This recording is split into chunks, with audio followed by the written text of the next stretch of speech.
पाकिस्तानी कप्तान बाबर आजम ने Asia cup जीतने का आज़म जाहिर कर दिया। बोले, बतौर कप्तान खुशकिस्मती है कि फाइनल में पहुंचा।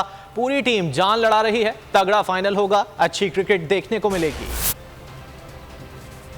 काफ़ी एक्साइटेड है और लकी है एज अ कप्तान के मैं फाइनल में पहुंचा और मेरे पास जो टीम है वो काफ़ी अच्छी टीम है और जिस तरह वो रिस्पॉन्स कर रहे हैं, जिस तरह वो परफॉर्म कर रहे हैं।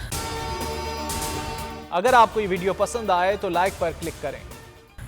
हर मैच में देख लें, हर बंदा स्टेप अप ले रहा है, नया मैन ऑफ द मैच हो रहा है। एक्सपेक्ट मैं यही कर रहा हूँ कि अच्छा मैच होगा फाइनल और कोशिश यही होगी कि टफ क्रिकेट होगी।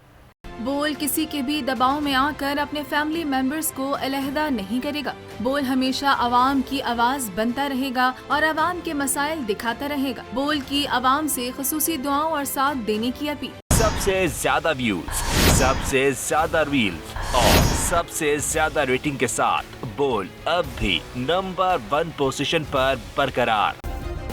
सब्सक्राइब करें और बेल दबाएं ताकि कोई खबर रह न जाए।